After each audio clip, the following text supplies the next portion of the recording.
Previous year question paper 2023 class 10 chapter 5 जो है arithmetic progression से पहले 4 चैप्टर के वीडियो बना दिए गए हैं। अगर आपने नहीं देखा प्लेलिस्ट में जाइए, 1 बाय 1 करके हर एक चैप्टर की वीडियो देखिए जिसमें 2023 में जितने भी क्वेश्चन पूछे गए तो उन सारे का डिटेल एक्सप्लेनेशन और सिंपल कॉन्सेप्ट साथ समझाया गया। आप देखेंगे तो बहुत ही मजा आने वाला आपको। चलते हैं आज के क्वेश्चन की तरफ। Hello everyone, welcome to challenger classes. Channel पे नए हैं तो चैनल को सब्सक्राइब करना ना भूलें।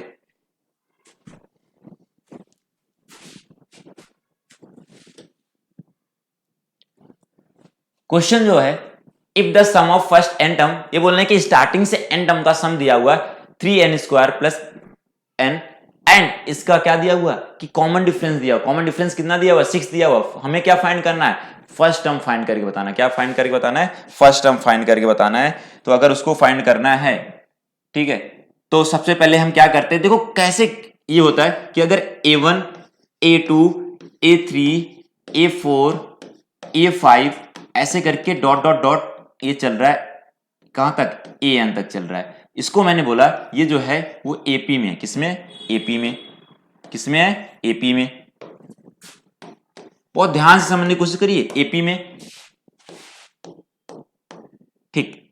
अब AP में है तो इनका अगर हमें S1 निकालना है, S1 बोलूं, S1 का मतलब होता है स्टार्टिंग से पहले टर्म का सम। मतलब पहला टर्म तो A1 ही होता है तो उसी को हो जाएगा। अगर S2 बोलूं मैं, S2 हो जाएगा A1 प्लस क्या हो जाएगा? A2 हो जाएगा। अगर S3 बोलूं तो क्या हो जाएगा? A1 प्लस A2 प्लस क्या हो जाएगा? A3 हो जाएगा। मतलब स्टार्टिंग से 3 टर्म का सम चल रहा है A3 है, और स्टार्टिंग से 2 टर्म का सम जो रहा है A1 प्लस A2 है, ठीक है। स्टार्टिंग से एक टर्म का सम किसके बराबर है? किसके बराबर है? A1 के बराबर है, या S1 की वैल्यू जो हो जाएगा। तो ये तो समझ में आ गया, S1 और A1 बराबर होते हैं। इसके बाद हम देखते हैं कि कभी भी जब SN दिया जाएगा आपका जनरल टर्म में, जनरल टर्म n के टर्म में दिया जाए, जैसे n के टर्म में दिया तो इस फॉर्म में बनेगा an² प्लस bn, ये ऐसा रहेगा। अगर इस तरह का आपको दिखते हैं तो हम बोलेंगे सम ऑफ n टर्म का। तो यहां पर भी सम ऑफ n टर्म दिया हो। अगर ऐसा दिया है तो हमें फर्स्ट टर्म निकालना है और कॉमन डिफरेंस निकालना है। फर्स्ट टर्म निकालने के लिए क्या करना पड़ेगा और कॉमन डिफरेंस निकालने के लिए क्या करना पड़ेगा? अगर आप फर्स्ट टर्म निकालेंगे तो सीधे वहां पर S1 के जगह 1 पुट कर दीजिए। देखो मैंने बताया S1 किसके बराबर होता है? A1 के बराबर। मतलब स्टार्टिंग से फर्स्ट टर्म S1 और A1 बराबर होता है, लेकिन S2 A2 के बराबर नहीं होता। वो S2 A2 नहीं होता, A1 प्लस A2 होता है। तो यहां से अगर आप निकालोगे तो n की वैल्यू 1 पुट कर दीजिए, तो A मल्टीप्लाई 1 का स्क्वायर प्लस B मल्टीप्लाई 1, तो यहां से आ जाएगा A1 की वैल्यू कितना आ जाएगा? A plus B। मतलब हमें क्या करना है, अगर पहला टर्म निकालना है इसका तो क्या करना पड़ेगा? हम इन दोनों कोफिशिएंट को ऐड कर दें, आ जाएगा।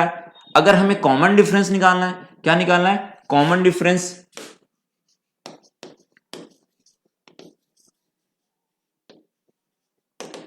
कॉमन डिफरेंस मतलब D की वैल्यू निकालना है। D की वैल्यू अगर निकालना है तो हमें क्या करना पड़ेगा? 2 मल्टीप्लाई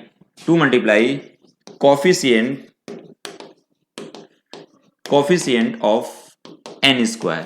ये देखो ट्रिक है, या तो आप कॉन्सेप्ट को आसान करने के लिए मैं समझा रहा हूं। जब ऑब्जेक्टिव क्वेश्चन होगा तो D निकालना है। अगर इसका D निकालना है, मतलब जो हमें ये दिया हुआ SN दिया, इसका D निकालना है, तो क्या करना पड़ेगा आपको? जो भी है n² का कोफिशिएंट A है, A का डबल कर दीजिए, यहां पर 2A आ जाएगा कॉमन डिफरेंस। ये तो हो गया ऑब्जेक्टिव क्वेश्चन के लिए। अगर सब्जेक्टिव क्वेश्चन के लिए करना होगा, मतलब जिसमें लिख के दिखाना होगा आपका ऑब्जेक्टिव क्वेश्चन, मतलब जिसमें टिक मार्क लगाना होता है, वो हो जाए, ठीक है। अब आते हैं कि जो हमें क्वेश्चन दिया गया था उस क्वेश्चन को भी कर लेते हैं। क्वेश्चन क्या दिया गया था? क्वेश्चन दिया गया था जो कि Sn equal to 3n² plus n, ये दिया हुआ 3n² प्लस n दिया हुआ।